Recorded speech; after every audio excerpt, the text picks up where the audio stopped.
Hello guys, welcome to Ayurveda Marathi YouTube channel. आजच्या लेक्चरमध्ये आपण चिकित्सा चतुष्पाद हा पॉईंट कव्हर करणार आहोत.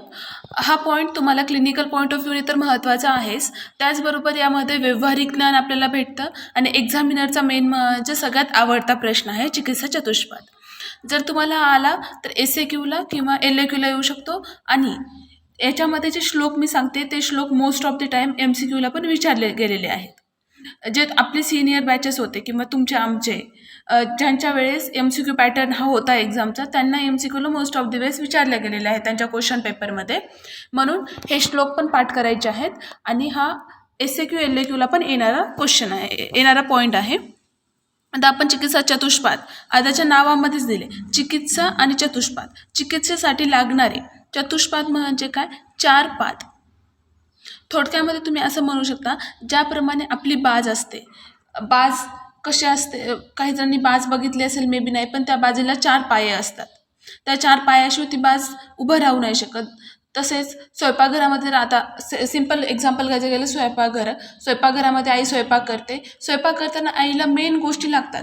गॅस लागतो, गॅसवर ठेवण्यासाठी जे काही भांडं वगैरे आई यूज करते, पातेले यूज करते ते लागतं. तसेच तिला जे बनवायचं आहे त्यासाठी लागणारं साहित्य हे सगळं गरजेचं असतं. त्याच्याशिवाय ती जे पदार्थ बनवणार आहे ते बनणार नाही.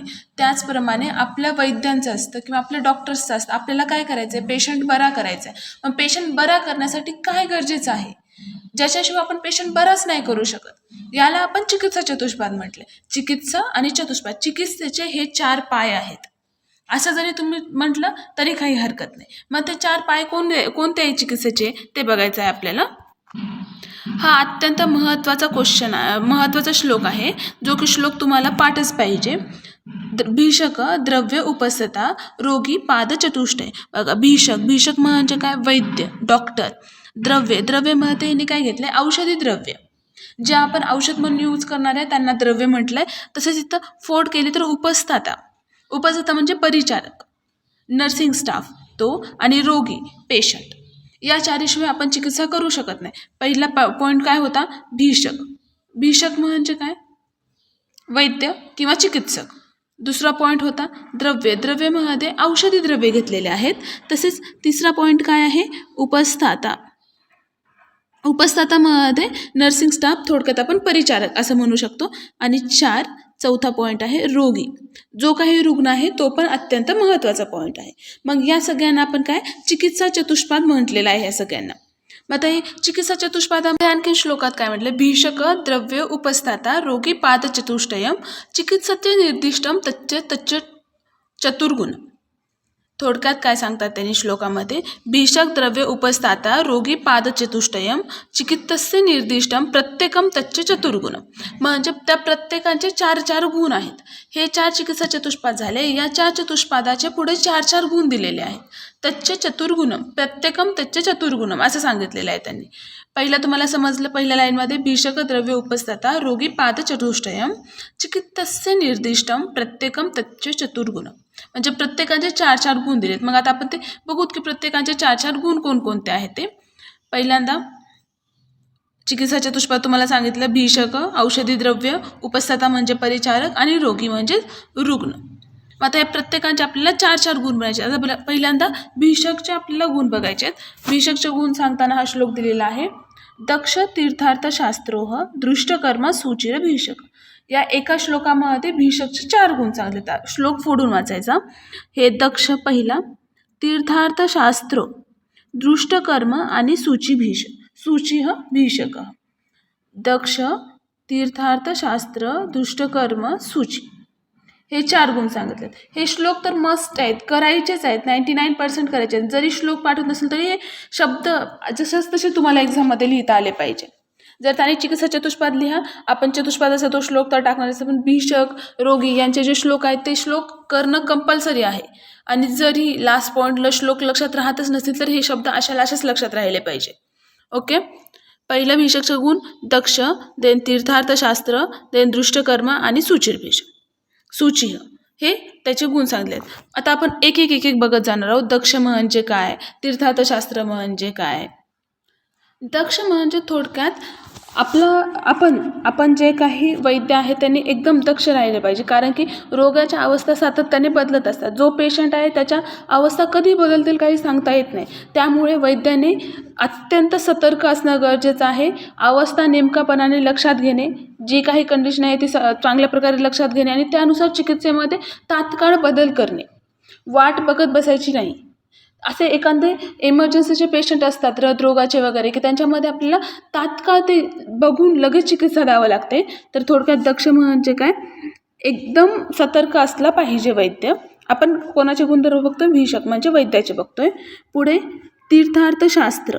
तीर्थार्थशास्त्र म्हणजे थोडक्यात जे काही त्याचा गुरु आहे, गुरु करून त्याने पूर्ण ज्ञान ग्रहण केलेलं असलं पाहिजे. मग ते गुरुरूपी एखादा आपण आपल्यापेक्षा मोठ्या सिनियर वैद्यांना गुरु मानतो. तसेच बुकमधलं सगळं नॉलेज त्याला पाहिजे. बुक सगळ्या वाचल्या, आपल्या संहिता चरक, सुश्रुत, वाग्भट या संहिता तोंडपाठ असल्या पाहिजे. त्याच्यामध्ये कोणतीही अवस्था रुग्णाची असली तरी त्याला तिथे चिकित्सा लगेच देता आली पाहिजे. असा तीर्थार्थशास्त्र हा आपला आपण थोडक्यात, आता तुम्ही पण भविष्यातले वैद्य आहात, तर मग आपण वैद्य म्हणून तीर्थार्थशास्त्र असलं पाहिजे. हा पॉईंट एक्झामला येणार नाही आणि मी सोडून देतो असं म्हटल्याने चालेल का? तुमच्या आयुष्यामध्ये थोडी ना पेशंट तुम्हाला सांगून येणार आहे की कसा पेशंट येईल, नाही ना.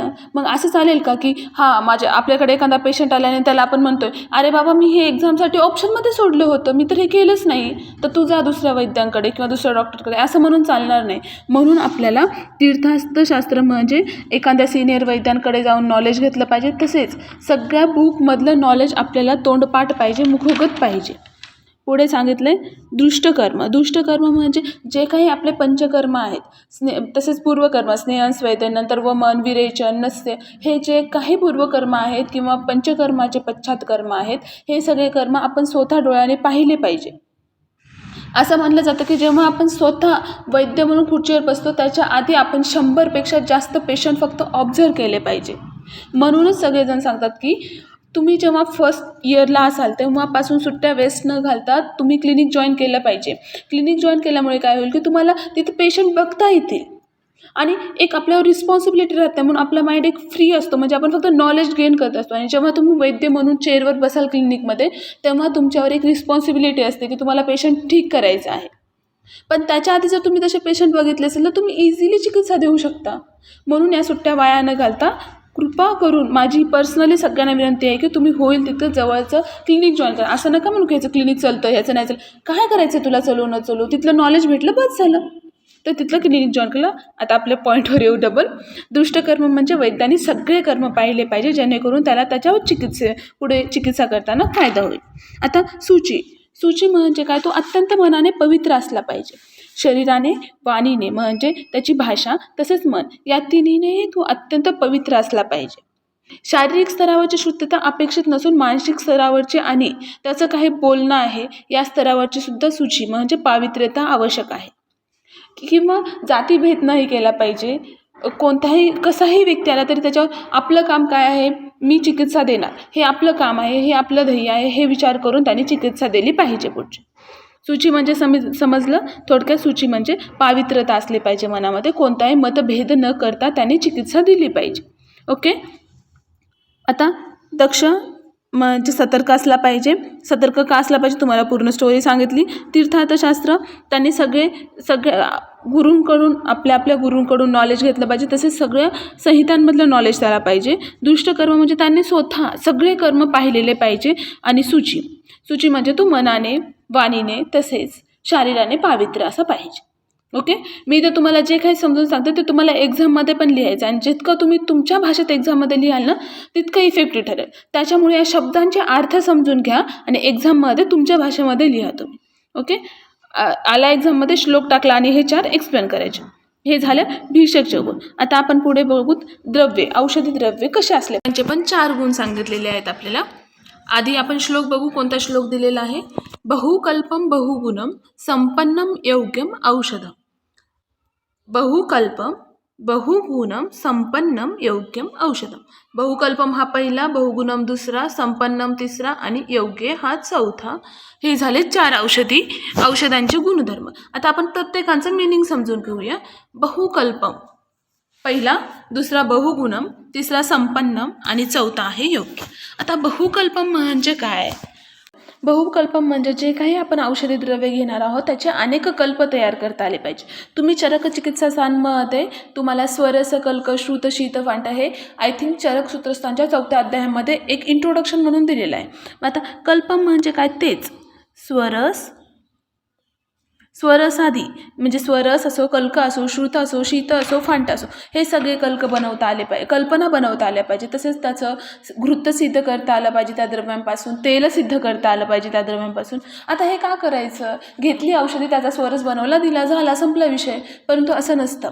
स्वरस हा गुरु असतो. मग पुढच्या व्यक्तीचं बल, अग्नीचं बल काय आहे, त्याची प्रकृती काय आहे, यानुसार आपल्याला चिकित्सा द्यावी लागते. जर एखाद्याचा अग्नी अत्यंत दुर्बळ असेल आणि त्याला आपण स्वरस दिला तर आपल्या औषधी द्रव्यांचा काही फायदा होईल का, नाही. म्हणून जी आपण औषधी द्रव्ये घेतोय त्याचा आपल्याला स्वरस कल्क श्रुत शीत फांट या कल्पना बनवता आल्याच पाहिजे. त्याबरोबरच चूर्ण, तेल, औषधी तेल तसेच घृत यांनी सिद्ध केलेली औषधी पण त्या द्रव्यांपासून बनवता आली पाहिजे. असे आपल्याला बहुकल्पम म्हणजे बहुकल्पना बनवता आल्या पाहिजे. बहुगुणम म्हणजे काय, औषध अनेक गुणांनी युक्त असले पाहिजे, त्यामुळे ते अनेक रोगावरती किंवा अनेक अवस्थेवरती आपल्याला वापरता येतं. ओके. जसं की बघा, अमलकी हे एकच औषध आहे, पण अमलकी आपण कित्येक प्रकारे आणि कित्येक रोगावर वापरू शकतो. ते पंचरसात्मक आहे, पंचरसात्मक असल्यामुळे त्याच्या आणखीन गुणांमध्ये वाढ होते. तसेच आपण त्रिकटू घेऊ शकतो, त्रिकटू पण आपण अनेक रोगांवरती वापरू शकतो. जसं की आता त्रिकटूच आहे, पण मेधग्न म्हणून पण वापरू शकतो, कासहर म्हणून पण वापरू शकतो, सुधाकर म्हणून पण वापरू शकतो. बघा, एकच औषध आहे पण आपण ते अनेक ह्याच्यावर वापरू शकतो, कारण की त्याच्यामध्ये ते गुणधर्म आहेत. म्हणून बहुगुणम, जर जास्त गुणाचे औषधी असेल, औषधी संपन्न जास्त गुणाची असेल तर आपण ते अनेक रोगांवर व अवस्थेवर वापरू शकतो. आता संपन्नम म्हणजे काय, वनस्पती स्वरूप औषध योग्य रीतीने पोसलेले, योग्य रीतीने काढलेले, तसेच योग्य रीतीने ठेवलेले असले पाहिजे. त्यापासून काहीही कल्प बनवला असता तो योग्य रीतीने बनवलेला, अर्थातच कोणतेही औषधे स्वगुण पूर्ण आणि परिपूर्ण असले पाहिजे. म्हणजे त्याच्यामध्ये जे काही आपले रस, वीर्य, विपाक आहे यांनी तो संपन्न पाहिजे. तसेच ते योग्यरित्या ते काढलेले पाहिजे, त्याची योग्य प्रोसेस करूनच ती औषधी निर्माण केलेली, अशी ती औषधी म्हणजे संपन्न औषधी म्हटलं. तसेच सगळ्यात शेवटी आणि सगळ्यात महत्त्वाचा पॉईंट आहे योग्य. म्हणजे जो रोगी आहे त्याला जो रोग झाला त्यानुसारच तेच औषध दिलं पाहिजे. असं नाही की एखाद्याला शीतपित्त आहे त्याला रक्तपित्तावरचं औषध दिलं, एकाला वातव्याधी आहे त्याला कफवर्धक औषधी दिले किंवा कफघ्न औषधी दिली, असं देऊन नाही चालणार. त्यामुळे जो डिसीज झाला आहे त्या डिसीजला ट्रीट करण्यासाठी आपण त्यानुसारच औषध आणि तेच औषध दिलं पाहिजे. इथं तुम्हाला औषध द्रव्यांचे गुणधर्म समजले. पहिला आहे बहुकल्पम, विविध कल्प बनवता आले पाहिजे. बहुगुणम, अनेक गुणात्मक असला पाहिजे. संपन्न म्हणजे योग्यरीतीने तयार झालेला पाहिजे. आणि योग्य म्हणजे ज्या व्यक्तीला किंवा ज्या रुग्णाला औषध वापरायचे आहे त्या रोगावर किंवा त्या अवस्थेवर काम करणारे असे औषध पाहिजे आपल्याला.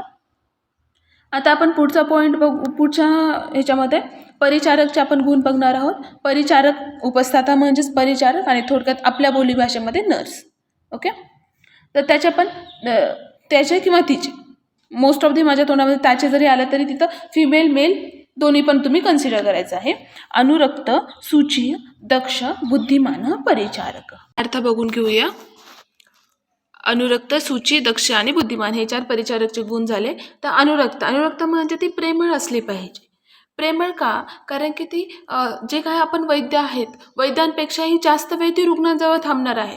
तुम्ही हॉस्पिटलमध्ये गेल्यावर पण बघाल की डॉक्टरपेक्षा जास्त वेळ कोण आपल्या पेशंटपाशी असतं, आपले जे काही परिचारक आहेत ते असतात. म्हणून त्यांनी अत्यंत प्रेमळरित्या त्यांचे जे काही कर्म करायचे ते सगळे प्रेमळरित्या केले पाहिजे. जसं की आपली आई आपल्याला प्रेमाने, अर्धे रोग प्रेमाने दूर होतात असं म्हणतात, कारण की पुढचा व्यक्ती आपल्याशी कसा बोलतो यावर डिपेंड असतं की आपण त्याला कसा रिस्पॉन्स देणार. त्यामुळे परिचारकाच जर प्रेमळ असेल, ती काळजी घेणारी असेल तर रुग्णाला सुद्धा बरं वाटतं आणि रुग्णाला एक मानसिक आधार भेटतो. आणि कोणत्याही व्याधीमध्ये मानसिक आधार हा खूप महत्त्वाचा असतो. अनुरक्त म्हणजे थोडक्यात प्रेमळ. सूची म्हणजे ती सुद्धा वैद्यांसारखीच पवित्र असली पाहिजे, शुद्ध असली पाहिजे, अंतर्बाह्य पावित्र्य तिच्यामध्ये असलं पाहिजे. मग तिने तिथे स्त्री आहे, पुरुष आहे याचा विचार नाही केला पाहिजे, आपल्या जातीचा आहे नाही याचा विचार नाही केला पाहिजे, किंवा पुढचा व्यक्ती कसा आहे याचा विचार न करता तिचं जे कार्य आहे तिनं ते कार्य कंटिन्यू केलं पाहिजे. ती पूर्णतः पावित्र्य असली पाहिजे.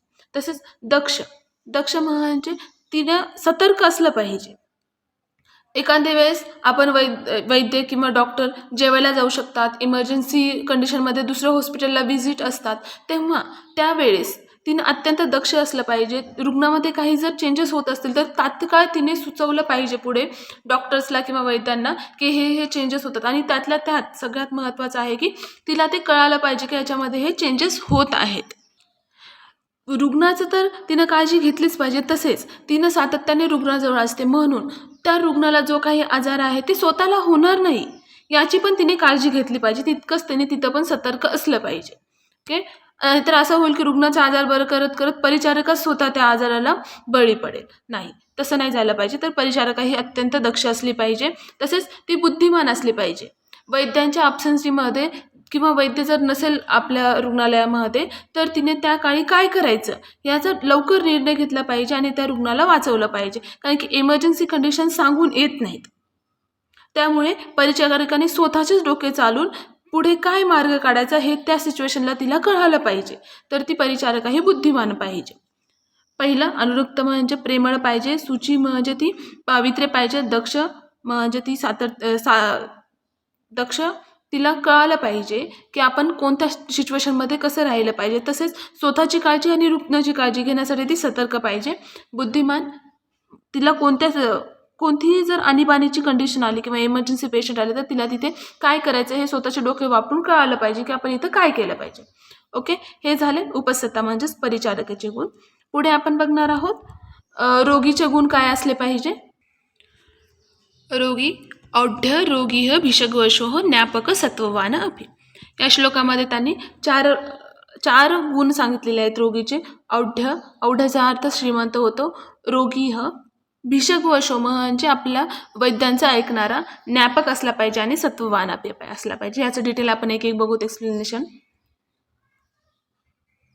आढ्य म्हणजे मी तुम्हाला श्रीमंत असणं हे तर सांगितलंच, परंतु धनाढ्य पण असला पाहिजे आणि गुणाढ्य पण असला पाहिजे. नुसता श्रीमंत असून पाहिजे नाही, नुसता श्रीमंत असून गरजेचं नाही, तर त्याच्यामध्ये ते गुण पण पाहिजे की ते त्यांनी वैद्यांचं ऐकलं पाहिजे, जे काही सांगितलं ते फॉलोअप केलं पाहिजे. तसेच भिषग्वश म्हणजे रोगाच्या विरुद्धच्या लढाईमध्ये फक्त वैद्य हाच नसून रोग्याने सुद्धा आनंदाने जे काही वैद्याने नियम सांगितलेले आहेत ते पाळले पाहिजे. वैद्य इकडं प्रयत्न करतोय, वेगवेगळे कर्म देतोय आणि ते कर्म झाल्यानंतर, पंचकर्म झाल्यानंतर जर रोगी जाऊन काहीतरी स्पायसी वगैरे खात असेल, जे पथ्य दिले ते पाळत नसेल, तर जो काही रोग आहे त्याला बरा करण्यामध्ये वैद्य हे काही नाही करू शकणार. त्यामुळे भिषग्वशो म्हणजेच थोडक्यात वैद्यांचा ऐकणारा पाहिजे. वैद्याने जे काही सांगितलेलं आहे, जे नियम दिलेले आहेत, आदेश दिलेले आहेत ते मनापासून पाळणारे पाहिजे. ओके. आता ज्ञापक म्हणजे तो जो काही त्याचा रोग होण्यापासून, व्याधी होण्यापासून व्याधी बरे होईपर्यंतचा प्रवास आहे, तर त्याला कळालं पाहिजे की त्या प्रवासामध्ये तो काही वेळ आहे. तेव्हा जर वैद्याने एखादं औषध दिलं तर त्या औषधामुळे त्याच्या शरीरात काय चेंजेस होत आहेत, बरं वाटतंय का, की आणखीन त्याला त्रास होतो, हे सगळं त्यांनी जाणून घेऊन वैद्याला सांगितलं पाहिजे की हे औषध खाल्यामुळे मला असं होतं. तर मग ते जेणेकरून आपण आपल्या चिकित्सेमध्ये बदल करू शकतो. आणि जर त्या व्यक्तीला त्रास होत असेल त्याने तरी नाही सांगितलं किंवा कमी वाटत असेल तरी नाही सांगितलं, तरी पण आपल्याला नाही कळणार की एक्झॅक्ट आपली ट्रीटमेंट कुठपर्यंत गेलेली आहे. ओके. आणि सत्ववान पाहिजे, म्हणजे सत्व म्हणजे मनाने तो खंबीर असला पाहिजे. रोगी जर मनाने खंबीर असला तर तो कोणताही रोग असेल तरी तो रोग बऱ्यापैकी बरा करता येईल. जसं की आपले कॅन्सर, एड्स सारखे हे अत्यंत गंभीर रोग आहेत. याच्यामध्ये हा रोग झाला म्हटलं की रोगी खचून जातो. मग त्यावेळेस डॉक्टरांशी वैद्यांची ट्रीटमेंटसुद्धा कामाला येत नाही. म्हणून रोगी हा सत्ववान असला पाहिजे, मनाने अत्यंत खंबीर असला पाहिजे. आणि त्याच्या या सत्ववृद्धीमध्ये त्याच्या आसपासचे लोक, वैद्य, परिचारक यांनी सुद्धा त्याला साथ दिला पाहिजे. त्यांनी त्याला समजून सांगितलं पाहिजे की असं नाही, असं असं होईल. ओके. पॉझिटिव्हिटी त्याच्या आजूबाजूला आणि त्याच्या स्वतःमध्ये पण पाहिजे. हे झाले आपल्या रोगीचे गुण. पहिला आढ्य, गुणाढ्य, धनाढ्य. भिषग्वश म्हणजे वैद्यांचा ऐकणारा. ज्ञापक म्हणजे जे काही त्याच्यामध्ये चेंजेस होत आहेत ते सगळे चेंजेस किंवा बदल त्याला समजून पुढच्या वैद्याला किंवा व्यक्तीला सांगता पण आलं पाहिजे ते. आणि सत्ववान अपि म्हणजे मनाने तो अत्यंत खंबीर असला पाहिजे.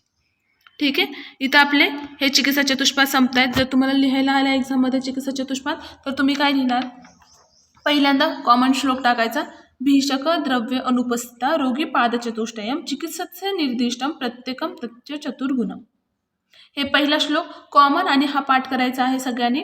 देन आपण पुढं काय केलं होतं, वैद्यांचे 4 गुण सांगितले होते. दक्ष, तीर्थार्थशास्त्र, दृष्टकर्म, सुचिरभीषक. पुढं औषधं सांगितले. औषधांचे 4 कोण, बहुकल्पम, बहुगुणम, संपन्नम, योग्यम औषधम. देन परिचारकचे बघितले, अनुरुक्त, सुची, दक्ष, बुद्धिमान आणि परिचारक. आणि आता इथं रोगीचे गुण बघितले आपण, आढ्य, रोगी, विषयगोषो, ज्ञापक, सत्ववान. हे श्लोक तुम्ही लगेच श्लोक बुकमध्ये लिहा आणि लगेचच्या लगेच पाठ करून टाका, कारण की हा खूप वेळेस विचारला जाणार आणि कॉमन क्वेश्चन आहे. आणि जे काही मी एक्सप्लेनेशन दिले, ज्या काही स्टोरीज सांगितलेल्या आहेत, इकडले तिकडले एक्झाम्पल्स दिलेले आहेत, एक्झाम्पल अत्यंत महत्त्वाचे आहेत आणि ते तुम्हाला या वर्डचा अर्थ समजून घेण्यासाठी कामाला येईल. बुक्स तर तुम्ही सगळे वाचणारच आहात, पण बुकमधून काय करेल, आढ्य म्हणजे श्रीमंत, मग ते श्रीमंत कसा असला पाहिजे किंवा तो श्रीमंतच का असला पाहिजे याचा अर्थ, किंवा सत्ववान म्हणजे काय, ठीक आहे बुकमध्ये मनाने खंबीर दिलं, पण पुढे कसा असला पाहिजे किंवा त्याला सत्वगुण प्रदान करण्यासाठी कोणी धीर दिला पाहिजे. तसेच कॅन्सर, एड्स सारख्या व्याधीमध्ये पण त्या मनाने एकदम रुग्ण खंबीर असला पाहिजे. हे सगळे जे काही मी छोटे छोटे सांगितलेले आहेत ते तुम्ही व्हिडिओमधून घेऊ शकता. तसेच व्हिडिओ डबल एकदा बघा जर काही राहिलं असेल तुमचं तर. आणि हे श्लोक नोटबुकमध्ये लगेच लिहून टाकायचे आहेत श्लोक. ओके, इथं आपला चिकित्सा चतुष्पाद संपतो आणि तुमचा अत्यंत महत्त्वाचा युनिव्हर्सिटीचा एक SAQ किंवा LAQ किंवा MCQ या तिन्हीपैकी कशात ना कशात तुम्हाला चिकित्सा चतुष्पाद येणार म्हणजे येणार. ओके, तर पूर्ण आयुर्वेद टीम तुमच्यासोबत आहे. आपल्या आयुर्वेदा मराठी ॲपवर रेकॉर्डेड लेक्चर्स सगळ्याच टॉपिक्सचे, सगळ्याच सब्जेक्टचे, संहिता, पदार्थ, फिजिओलॉजी, ॲनाटॉमी, तसेच संस्कृत या सगळ्यांचे लेक्चर्स आहेत. टेस्ट सिरीज पण कंटिन्यू सुरू आहेत. जे ॲपमधले स्टुडंट आहेत त्यांना माहिती असेल. तसेच इम्पॉर्टंट क्वेश्चन किंवा प्रिव्हियस इयरचे क्वेश्चन मार्क करून दिलेले आहेत तुम्हाला.